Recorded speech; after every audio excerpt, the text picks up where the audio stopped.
This happened when I was 13 or 14. I don't remember specifically my age on this one since it stretched out over a good number of months.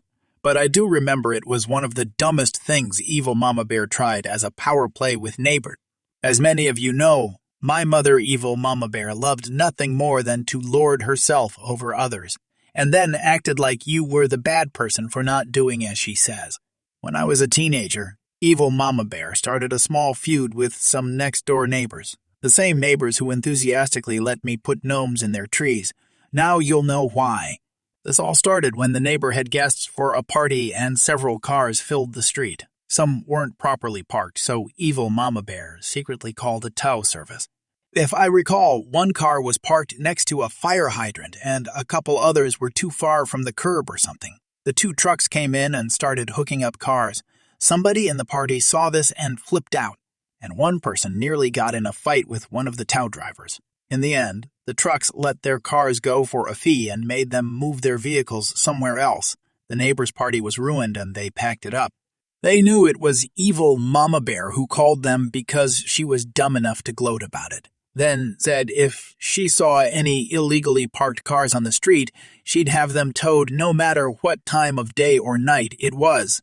From then on, it was war. They exchanged a few petty things back and forth. Evil Mama Bear still tried to quote old HOA stuff regarding parking even though the HOA was a decade dead. The neighbors responded by playing the most obnoxious music they had really loudly, which made Evil Mama Bear go nuts while she was trying to watch TV.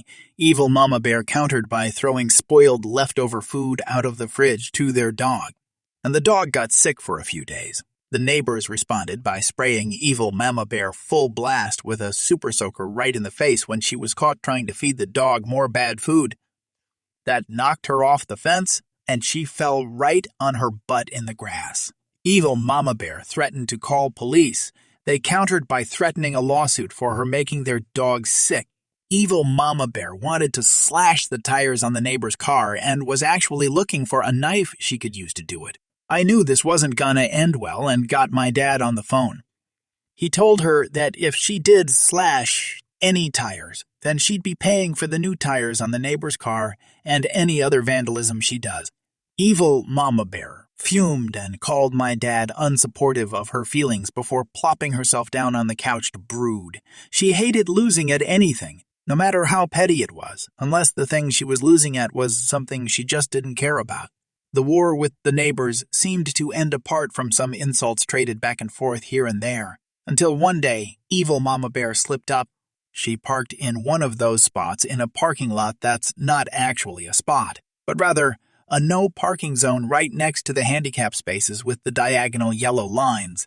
Well, a friend of our neighbor's worked at that store back then, and he recognized Evil Mama Bear when she pulled in because he visited often, and yes, his car was one of the ones that was nearly carted off by a tow truck on the party day.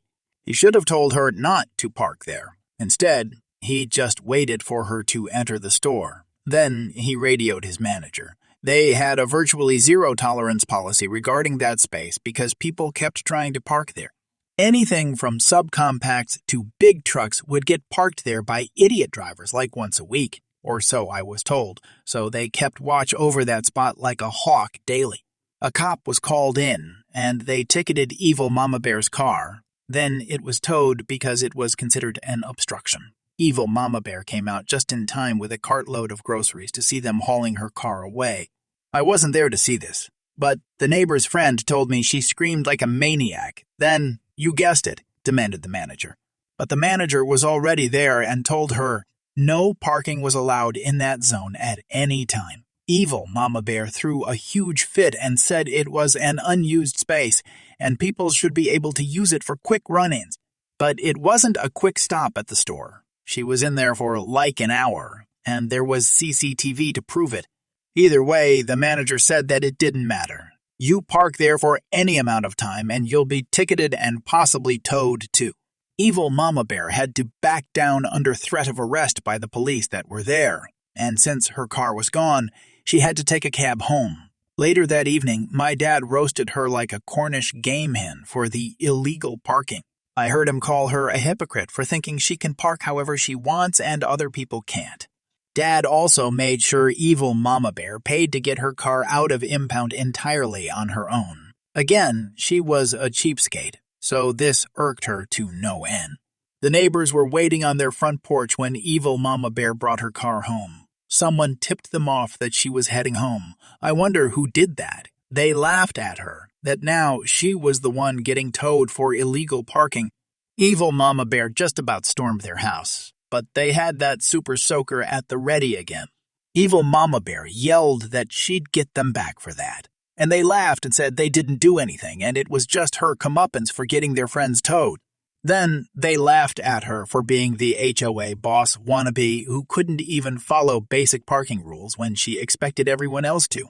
Evil Mama Bear nearly had a meltdown until my sister came outside and asked what was wrong. Evil Mama Bear played it off, then went to go pound a bottle of wine. That basically ended the war she had with those neighbors. But their relationship was, and still is, far from amicable. This also wasn't the last time evil Mama Bear was ticketed and towed for bad parking. My sister told me she was ticketed at the same store for parking across two spaces almost sideways. Apparently, it was a Sunday and the parking lot was almost empty, so she thought she could get away with it. But the manager and cops had other ideas. Finally, I had accumulated enough karma to post my story. Although it took place many years ago, the taste of revenge remains as sweet as ever.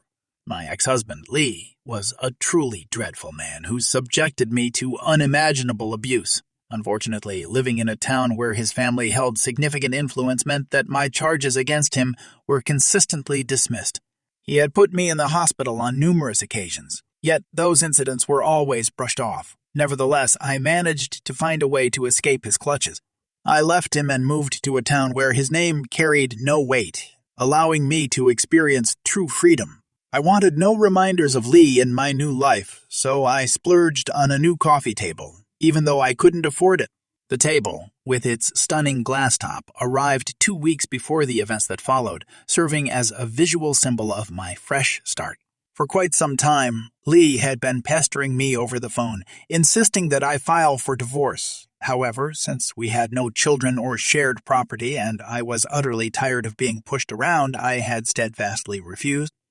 3 months later, Lee called me to inform me that his new girlfriend wanted to get married and that he had filed for divorce. He requested to come to my house so that I could sign the papers. I agreed as I yearned to sever all ties with him. I felt a small victory knowing that he had to pay the filing fee. When Lee arrived, everything seemed fine for the first few minutes. However, as I began reading through the divorce papers, I discovered that he was attempting to make me pay spousal support. I reached that section and informed him that my lawyer would need to review the agreement before I could sign it. That's when he completely lost his composure. In a fit of rage, he snatched a beautiful, oversized snow globe that a close friend had given me for Christmas and hurled it at my coffee table, shattering it into countless pieces. I snapped. Blinded by fury, I couldn't even see clearly. I screamed at him, vowing that he would pay for his actions. He scoffed at my words, taunting me, claiming that no one had cared when he had beaten my face in, and no one would care about a mere table. In that moment, without thinking, I clenched my fist and struck myself in the face. The look of astonishment and confusion on his face was priceless. I struck myself again, screaming for help. One final blow, and he dashed out of the house, leaving me in a state of chaos. Thankfully, my neighbor had heard my cries for assistance and rushed over to my aid. By then, my lips were bloodied, my nose was bleeding, and I had a blackened eye. Lee fled from the scene, but the police were summoned. I informed them that he was responsible for the assault, and the shattered table provided a compelling backdrop to the violence. They managed to apprehend him before he could escape the town. He was subsequently arrested for assault, and due to his probationary status, he would have to serve his previous sentence in addition to the new charges if convicted. Years ago, fresh out of the Navy, I found myself struggling to secure a suitable job that would utilize the skills I acquired during my service. After some searching, I landed a position at an asphalt company. My primary role was to operate a dump truck thanks to my possession of a chauffeur's license. To provide a bit more context, I was going through a rough patch at that time. My car was on the verge of repossession, and I had been discreetly living with my girlfriend who resided in Section 8 housing. Interestingly enough, her sister's boyfriend's father happened to own the small-scale paving company where I found employment. Let's call him Ted, as that accurately represents his character. Ted also owned a large house, which he rented out to employees. However, it was more of a dilapidated flophouse and a constant party venue. In order to supplement our meager incomes, we resorted to selling our plasma as frequently as possible. On payday, Ted would instruct us to meet him at his bank to cash our paychecks, only to promptly collect his exorbitant rent. Ted's paving company was modest, boasting a total of 6 vehicles. In Missouri, every vehicle must undergo an annual safety inspection. Enter Ted's tight-fistedness and conniving ways. It turns out that his brother conveniently conducted these inspections, albeit illegally. Ted would pay his brother under the table for inspection stickers, bypassing any actual inspections and disregarding the vehicle's inability to meet safety standards. One day, I fell ill and genuinely couldn't drag myself to work. I called in sick only to be met with an immediate termination. Consequently, I was also denied the right to continue residing in Ted's wretched flophouse. Left homeless and fueled by a sense of vindictiveness, I decided to take matters into my own hands. Acting upon my concern for public safety, I dialed the Missouri Highway Patrol responsible for overseeing vehicle inspections and reported the entire ordeal, the fleet of illegal vehicles and the corrupt inspection station. It was purely an act of spite, driven by the desire to see justice served. Poor Ted was forced to close down his little enterprise since he couldn't afford to bring all his vehicles up to code. As an added stroke of poetic justice, his brother lost his inspection license and faced substantial fines. It was a fitting consequence for their unscrupulous action. A few years ago, I found myself at a bustling hardware chain store, searching for a power tool. As an electrician, I was clad in my professional attire, resembling the store's employees who wore high-vis yellow. However, it was not uncommon to see customers dressed similarly, like myself. Standing in front of the power tool section, I pondered over the various options available, meticulously examining the disparities between them. Suddenly, an older gentleman next to me inquired about compatibility between blades, assuming that I might possess the knowledge he sought. "Guy, are the blades for this compatible with the Ryobi ones?" "Nay," thinking he mistook me for an employee. "I'm not sure. Have you checked the packaging? It usually provides a list of compatible blade codes." "Guy, which code should I be looking for?" "Nay, I have no idea, mate." I returned my focus to perusing the tools. "Guy, that's unacceptable." Me, still engrossed in my browsing. "Well, guess I've let you down." Guy, raising his voice. "Why don't you find out then?" Startled, I glanced up, my expression turning into a scowl. "What? Get lost. Figure it out yourself." In a fit of anger, the guy tossed the tool onto the shelf and stormed off. I couldn't help but think to myself, what a tool, as I resumed my search. After a few minutes, I overheard a conversation a few meters away. Store manager. "Oh, he doesn't work here. He's a customer."